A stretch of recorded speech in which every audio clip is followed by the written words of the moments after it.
जय श्री कृष्णा भक्तों। ओम नमो नारायणाय नमः। आप सभी को मोहिनी एकादशी की हार्दिक शुभकामनाएं। हमारे चैनल सुविचार वितरीना पर आपका हार्दिक स्वागत है। इस विशेष वीडियो में हम प्रस्तुत कर रहे हैं बैसाख मास के शुक्ल पक्ष में आने वाली मोहिनी एकादशी व्रत कथा, जो भगवान श्री हरि विष्णु के एकमात्र स्त्री रूप मोहिनी अवतार से जुड़ी हुई है। माना जाता है कि इस व्रत को करने से मनुष्य के जन्म जन्मांतर के पाप समाप्त हो जाते हैं और आत्मा को परम शांति एवं विष्णु धाम की प्राप्ति होती है। आज हम श्रवण करेंगे भगवान विष्णु के मोहिनी अवतार की पौराणिक कथा और एक अत्यंत रोचक भावपूर्ण व्रत कथा, जिसे सुनने मात्र से पुण्य की प्राप्ति होती है। मोहिनी एकादशी व्रत 8 मई 2025 गुरुवार को रखा जाएगा। यदि आप भक्ति से जुड़े हैं, एकादशी व्रत रखते हैं या पौराणिक कथाओं में रुचि रखते हैं, तो यह वीडियो आपके लिए अमूल्य है। वीडियो को अंत तक जरूर देखें और शेयर करें ताकि हर भक्त तक यह पावन कथा पहुँचे। जय श्री हरि विष्णु, जय मोहिनी माता। यह मात्र कथा नहीं, यह ईश्वर की करुणा का, धर्म की रक्षा का और भक्ति की अमर ज्योति का जीवंत चित्रण है। जिस दिन स्वयं संपूर्ण ब्रह्मांड के अधिपति भगवान श्री हरि विष्णु ने मोहिनी रूप धारण कर देवताओं को अमृत प्रदान किया, वह दिन था एकादशी का। उसी पुण्यतिथि का नाम है मोहिनी एकादशी। जो व्यक्ति इस कथा को श्रद्धापूर्वक सुनता या पढ़ता है, उसे सहस्र गांव दान, यज्ञ तथा तीर्थ स्नान का फल प्राप्त होता है। वह सभी पापों से मुक्त होकर भगवान विष्णु के धाम को प्राप्त करता है। क्या आपने कभी विचार किया है कि जिनकी माया से यह सृष्टि बंधी हुई है, वे स्वयं क्यों बने माया स्वरूप? वह कौन सी लीला थी जिसके माध्यम से विष्णु भगवान ने अधर्म को भ्रमित किया और धर्म को विजयी बनाया? भक्तों, मोहिनी एकादशी केवल व्रत का दिन नहीं, यह आत्मा के मोह से मुक्ति का द्वार है। यह व्रत मोह, माया और पाप की बेड़ियों को काटने वाला एक दिव्य उपाय है। इसकी कथा सुनने मात्र से जन्मों के पाप नष्ट हो जाते हैं और प्रभु की कृपा सहज ही प्राप्त हो जाती है। तो आइए हम सब मिलकर हृदय से श्रद्धा, मन, विश्वास और आत्मा में भक्ति लिए श्रवण करें उस अद्भुत कथा को, जिसे सुनकर स्वयं श्री राम ने भी अपने गुरुदेव वशिष्ठ से मोक्ष का मार्ग जाना था। जय जय श्री हरि विष्णु, जय जय मोहिनी एकादशी की महिमा।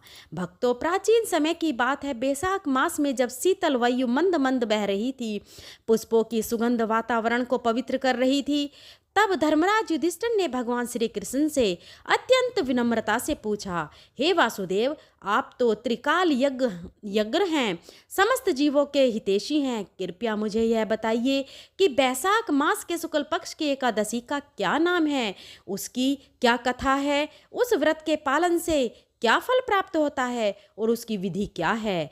कृपया कर विस्तार से कहिए, जिससे समस्त प्रजा लाभान्वित हो सके। भगवान श्री कृष्ण मुस्कुराए। उन्होंने अपने नेत्रों में करुणा और वाणी में मधुरता भरते हुए कहा, हे धर्मराज, यह प्रश्न पूर्व काल में भगवान श्री राम ने भी अपने गुरुदेव महर्षि वशिष्ठ से पूछा था। आज मैं वही पावन व्रत कथा तुम्हें कहता हूँ, जिसे सुनना मनुष्य समस्त पापों से मुक्त हो जाता है और उसे मोक्ष की प्राप्ति होती है। भगवान राम ने एक दिन वशिष्ठ मुनि से प्रश्न किया, हे मुनिवर, कृपया करके मुझे कोई ऐसा व्रत बताइए जो समस्त पापों का विनाश कर दे, मोह जाल को काट डाले और मेरे जीवन को शुद्ध बना दे। वशिष्ठ मुनि बोले, हे राम, बैसाख मास के शुक्ल पक्ष की जो एकादशी होती है, वह मोहिनी एकादशी के नाम से जानी जाती है। यह व्रत इतना प्रभावशाली है कि यदि कोई मनुष्य इसे श्रद्धा, भक्ति और नियम पूर्वक करता है, तो वह जीवन के समस्त पापों से मुक्त होकर श्री हरि विष्णु के लोक को प्राप्त होता है। अब मुनि वशिष्ठ उस कथा को कहते हैं जो प्राचीन काल में घटित हुई थी। एक समय की बात है, सरस्वती नदी के पवित्र तट पर भद्रावती नामक एक नगर था। वहाँ एक अत्यंत धर्मात्मा राजा राज्य करता था, जिसका नाम था धृतिमान। वह चंद्रवंश में उत्पन्न हुआ था और अपनी न्यायप्रियता व धर्म पालन के लिए प्रसिद्ध था। उसी नगर में एक धनवान वेश्या रहता था जिसका नाम था धनपाल। उसका हृदय अत्यंत पुण्यशील और करुणा से परिपूर्ण था। उसने अनेकों धर्मशालाएं, कुएं, बावड़ियां, मंदिर और गौशालाएं बनवाई थीं। वह भूखे को अन्न, प्यासे को जल और दुखी को सांत्वना देता था। उसका जीवन भगवान विष्णु की भक्ति में समर्पित था। धनपाल के 5 पुत्र थे, सुमना, मेधावी, सुकृति, धृतिमान और धृष्टबुद्धि। पांचों पुत्र धृष्टबुद्धि अपने नाम के अनुरूप ही था। अत्यंत दुराचारी, अपवित्र और अधर्मी। जुआ, शराब, स्त्रियों के पीछे भागना, चौर्य, कर्म, दुर्व्यसन, कोई ऐसा पाप नहीं था जो उसने न किया हो। उसके व्यवहार से धनपाल का हृदय टूट गया। उसने अनेक बार समझाया, समझाने के बाद दंडित किया, लेकिन जब कुछ भी असर न हुआ तो उसने विवश होकर धृष्ट बुद्धि को घर से निकाल दिया। नगरवासियों ने भी उससे किनारा कर लिया। उसका जीवन अंधकार में हो गया। जो अन्न और वस्त्र न छत, वह दर दर भटकता, कूड़ा कचरा खाता, गलियों में सोता और पश्चाताप की आग में जलता। एक दिन भाग्यवश वह महर्षि कौंडिन्य के आश्रम में पहुंच गया। वह समय बैसाख मास का था और कौंडिन्य मुनि गंगा स्नान कर आश्रम लौट रहे थे। उनके शरीर से दिव्यता झलक रही थी। धृष्ट बुद्धि ने उनके चरणों में गिरकर करुण स्वर में कहा, हे तपोधन, कृपा कीजिए, मेरा जीवन पाप से भर गया है। मुझे ऐसा उपाय बताइए जिससे मेरा उद्धार हो जाए। कौंडिन्य मुनि ने करुणा से कहा, हे वत्स, तुमने जो पाप किए हैं उनके लिए पश्चाताप ही प्रथम उपाय है, और दूसरा उपाय है मोहिनी एकादशी का व्रत। इस दिन उपवास रखो, प्रभु का स्मरण करो, रात्रि में जागरण करो और अगले दिन ब्राह्मणों को दान करो। यह व्रत मेरु पर्वत जैसे पापों को भी नष्ट कर देता है। धृष्ट बुद्धि ने मुनि के वचनों को आत्मसात किया और पूरे विधि पूर्वक मोहिनी एकादशी का व्रत किया। उसने दिन भर अन्न जल त्याग कर व्रत किया, रात्रि में भजन कीर्तन में भाग लिया और अगले दिन स्नान कर ब्राह्मणों को दान दक्षिणा देकर भोजन कराया। इस पुण्य व्रत के प्रभाव से उसका समस्त पाप धुल गया। वह निष्पाप हो गया और अंत समय में दिव्य देह प्राप्त कर गरुण पर आरूढ़ होकर विष्णु धाम को चला गया। हे राम, यह मोहिनी एकादशी का व्रत ऐसा है जो न केवल जीवन की दिशा बदल देता है अपितु परलोक तक सुधर जाता है। फिर श्री कृष्ण युधिष्ठिर से कहते हैं, हे धर्मराज, जो मनुष्य इस व्रत को श्रद्धा से करता है उसे सहस्त्र गोदान, स्वर्णदान और अन्नदान का फल प्राप्त होता है। यह व्रत धन, संतान, सौभाग्य और मोक्ष के प्रदान करता है, और जो भक्त केवल इस कथा को सुनते हैं वे भी पुण्य के भागी बनते हैं। हे धर्मनिष्ठों, मोहिनी एकादशी केवल एक व्रत नहीं है, यह मोह और माया के बंधनों को काटने वाले आत्मज्ञान का द्वार है। यह व्रत श्री हरि उस लीला से जुड़ा है जब उन्होंने स्वयं मोहिनी रूप धारण किया था। देवताओं और दैत्यों ने जब समुद्र मंथन किया था तो अंत में अमृत निकला। उस अमृत के लिए दोनों पक्षों में संघर्ष हो गया। तब भगवान विष्णु ने मोहिनी रूप धारण कर असुरों को मोह में डालकर देवताओं को अमृत पान कराया। उसी दिन से इस एकादशी का नाम पड़ा मोहिनी एकादशी। यह श्री हरि विष्णु के उस मोह विनाशक स्वरूप का स्मरण कराती है जिसमें वे स्वयं माया को पराजित करते हैं। जो मोहिनी एकादशी व्रत करता है वह मोह से मुक्त हो जाता है, और जो यह कथा सच्चे भाव से सुनता या पढ़ता है उसके जीवन में आनंद, शांति और श्री हरि की कृपा स्थायी हो जाती है। जय जय श्री हरि विष्णु, जय मोहिनी एकादशी। यह कथा उन अनगिनत रहस्यमयी और अद्भुत घटनाओं में से एक है जिसमें भगवान विष्णु ने सृष्टि की रक्षा के लिए मोहिनी रूप में अवतार लिया था। यह कथा केवल मोहिनी एकादशी से जुड़ी नहीं है, बल्कि यह दर्शाती है कि जब भी देवताओं पर संकट आता है भगवान विष्णु अपने अद्भुत रूपों में प्रकट होकर धर्म की रक्षा करते हैं।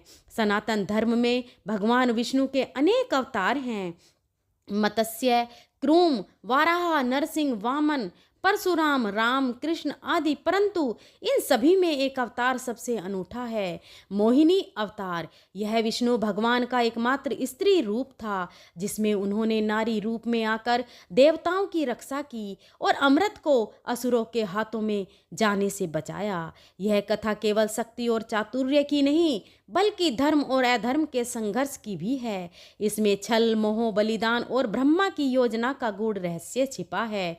आइए इस अद्भुत कथा को विस्तार से जानते हैं। बहुत प्राचीन समय की बात है।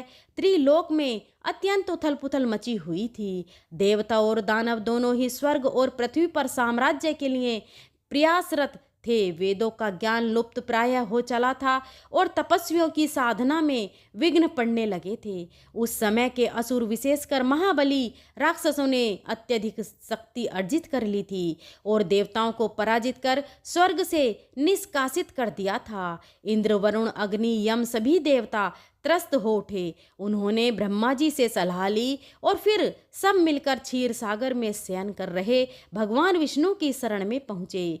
भगवान विष्णु ने उनकी बातों को ध्यानपूर्वक सुना और उन्हें एक उपाय बताया। उन्होंने कहा कि अमृत की प्राप्ति के लिए समुद्र मंथन करना होगा, जिससे अमृत निकलेगा। यह अमृत देवताओं को बल प्रदान करेगा और वे असुरों को पराजित कर सकेंगे। लेकिन यह कार्य अकेले देवताओं के वश का नहीं था, अतः असुरों को भी इसमें साझेदारी बनना पड़ा। देवता और असुर दोनों पक्ष समुद्र मंथन के लिए एकत्र हुए। मंदराचल पर्वत को मथनी और वासुकी नाग को रस्सी बनाकर उन्होंने समुद्र मंथन प्रारंभ किया।